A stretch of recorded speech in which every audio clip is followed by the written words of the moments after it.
ఆదేశం మేరకు కార్యకర్తల అభిష్టం మేరకు దేశవ్యాప్తంగా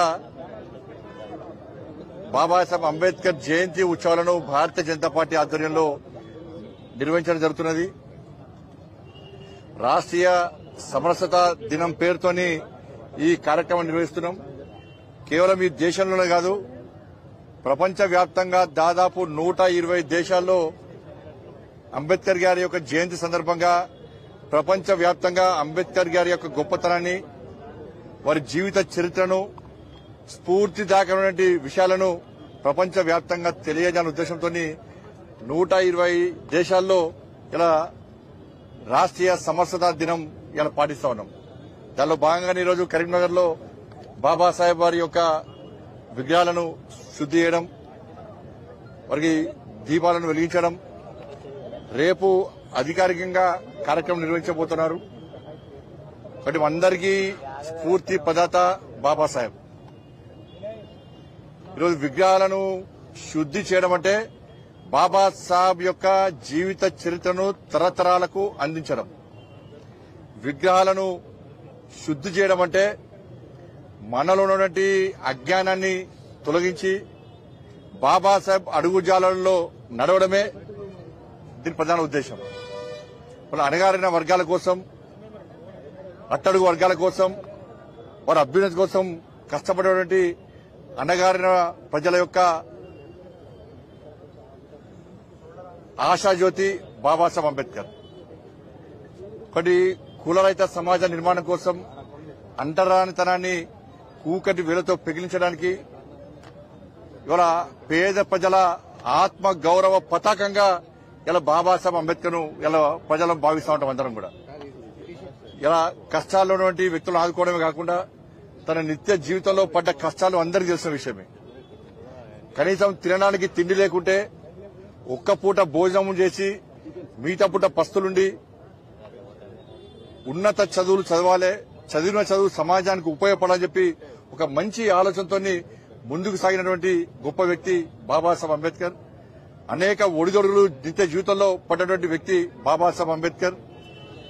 ఉన్నత చదువుల కోసం 10 సంవత్సరాలు బరోడా మహారాజ్ దగ్గర పణంగా తన జీవితాన్ని పణంగా పెట్టినటువంటి ఒక గొప్ప మహనీయుడు బాబాసాహెబ్ అంబేద్కర్. అలాంటి బాబాసాహెబ్ అంబేద్కర్ ను స్ఫూర్తిగా తీసుకునే ఈరోజు నరేంద్ర మోడీ ప్రభుత్వం అనేక విషయాలను ముందుకు ప్రయత్నం చేస్తున్నది. ఆ రోజు కూడా డాక్టర్ శ్యామా ప్రసాద్ ముఖర్జీ, దీన్ దయాళ్ ఉపాధ్యాయుల యొక్క ఆలోచనను సమర్థించినటువంటి గొప్ప వ్యక్తి బాబాసాహెబ్ అంబేద్కర్. దేశ విభజనను 370 ఆర్టికల్ ను వ్యతిరేకించినటువంటి వ్యక్తి బాబాసాహెబ్ అంబేద్కర్. కాబట్టి ఆయన ఆలోచన అనుగుణనే ఈరోజు నరేంద్ర మోడీ ప్రభుత్వం ముందు సాగుతున్నది. దాదాపు గత ప్రభుత్వంలో ఇలా 12 మంది ఎస్సీ సామాజిక వర్గానికి సంబంధించినటువంటి ఎంపీలను మంత్రులు చేసిన ఘనత నరేంద్ర మోడీ ప్రభుత్వాన్ని. రామ్నాథ్ కోవింద్ ను, ద్రౌపది ముర్ము గారిని రాష్ట్రపతిగా చేసినటువంటి ఘనత భారతీయ జనతా పార్టీది. అలా బాబాసాహెబ్ అంబేద్కర్ యొక్క స్ఫూర్తి కేంద్రాలుగా అభివృద్ది చేసిన ఘనత నరేంద్ర మోడీ ప్రభుత్వాన్ని. ఢిల్లీ సెంటర్ లో, ఢిల్లీ నడిబొడ్డున 200 కోట్లతో బాబాసాహెబ్ అంబేద్కర్ ఇంటర్నేషనల్ సెంటర్ ను ఏర్పాటు చేసినటువంటి ప్రభుత్వం నరేంద్ర మోడీ గారి ప్రభుత్వం. ఇవాళ సెంట్రల్ హాల్లో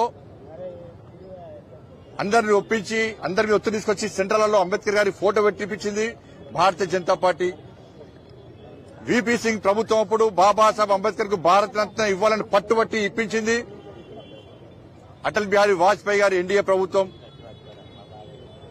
ఇట్లా ఈ రోజు కూడా నారీ శక్తి వందన పేరుతోని 33% మహిళలకు రిజర్వేషన్ ఇవ్వాలని చెప్పి బిల్లు ప్రవేశపెట్టింది నరేంద్ర మోడీ గారి ప్రభుత్వం. అట్టడుగు వర్గాల ప్రజలకు లబ్ది చేకూర్చాలే, పేదల కోసం పనిచేయాలని చెప్పి ఆశలను ముందు తీసుకునే ప్రభుత్వం నరేంద్ర మోడీ ప్రభుత్వం.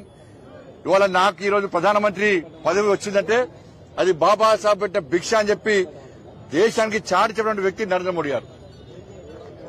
కానీ దురదృష్టవశాత్తు ఈ దేశంలోని కాంగ్రెస్ పార్టీ మొదటి నుంచి కూడా బాబాసాహెబ్ అంబేద్కర్ ను అవమానపరచడం, వారి యొక్క ఆశయాలను తుంగదొక్కడం. చూడండి, వాళ్ళ ఆ రోజే నెహ్రూ విధానాలు నచ్చక నెహ్రూ విధానాలను ప్రశ్నిస్తే బాబాసాహెబ్ యొక్క ఆలోచనలు నెహ్రూ పట్టించుకోకపోవడం వలన 1951 లో అప్పుడు న్యాయశాఖ మంత్రికి రాజీనామా చేసి తన పదవిని తృణప్రాయంగా భావించి ఇలా రాజీనామా చేసి బయటకొచ్చి ఎన్నికల్లో పోటీ చేస్తే కమ్యూనిస్టులతో కలిసి బాబాసాహెబ్ అంబేద్కర్ ఓడించిన పార్టీ కాంగ్రెస్ పార్టీ. మళ్లీ తర్వాత ఎన్నికల్లో బాబాసాహెబ్ అంబేద్కర్ ఇండిపెండెంట్ గా పోటీ చేస్తే మళ్లీ ఓడించిన పార్టీ కాంగ్రెస్ పార్టీ. బాబాసాహెబ్ అడగడుగున అవమానపరిచిన పార్టీ కాంగ్రెస్ పార్టీ. బాబాసాహెబ్ అంబేద్కర్ ఓడించినటువంటి కజ్గోర్ గారు అనేటువంటి వ్యక్తికి పద్మభూషణ్ ఇచ్చి బాబాసాహెబ్ అంబేద్కర్ గారిని ఓడించినటువంటి వ్యక్తికి పద్మభూషణ్ ఇచ్చి సత్కరించిన పార్టీ కాంగ్రెస్ పార్టీ. చివరకు బాబాసాహెబ్ అంబేద్కర్ యొక్క మృతదేహాన్ని ఢిల్లీలో ఉంచకుండా ముంబైకి తరలించిన పార్టీ కాంగ్రెస్ పార్టీ. మృతదేహాన్ని తరలించిన తర్వాత కూడా ఇలా విమాన ఖర్చుల కోసము బాబాసాహెబ్ అంబేద్కర్ వారి యొక్క శ్రీమతికి స్లిప్ రసీదు పంపిన పార్టీ కాంగ్రెస్ పార్టీ. ఇట్లా అడగడుగున బాబాసాహెబ్ అంబేద్కర్ ను అవమానపరిచిన పార్టీ కాంగ్రెస్ పార్టీ.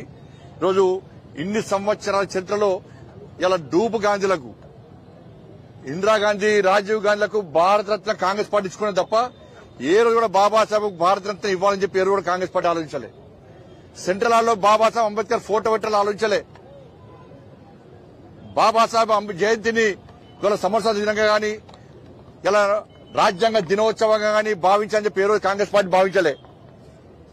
కానీ అన్నిటికీ ఇలా బాబాసాహెబ్ అంబేద్కర్ స్ఫూర్తిగా ఉంచాలి, తరతరాలు గుర్తించేది ఉండాలని చెప్పి నరేంద్ర మోడీ గారి ప్రభుత్వం వారిని స్ఫూర్తి చేసుకుని ముందుకు పోతుంది. కాబట్టి రేపు జరిగే జయంతి కార్యక్రమాన్ని కూడా ప్రతి ఒక్కరు కూడా రాజకీయాలకు అతీతంగా ఘనంగా నిర్వహించుకొని వారిని ఆదర్శంగా తీసుకొని వారు ఏ కష్టాలు పడ్డారో ఆ కష్టాలు భవిష్యత్తులో రాకుండా, వారు ఏ అవమానాలకు గురైనారో అటువంటి సమాజాన్ని దూరం పెట్టి ఒక మంచి సమాజ నిర్మాణం కోసం అందరం కలిసికట్టిగా కృషి చేయాల్సిందిగా అందరికీ విజ్ఞప్తి చేస్తూ ఆ బాబాసాహెబ్ అంబేద్కర్ ఆశయాలకు అనుగుణంగా భారతీయ జనతా పార్టీ ప్రభుత్వం ముందుకు సాగుతుందని చెప్పి తెలియజేస్తున్నాం. ధన్యవాదాలు.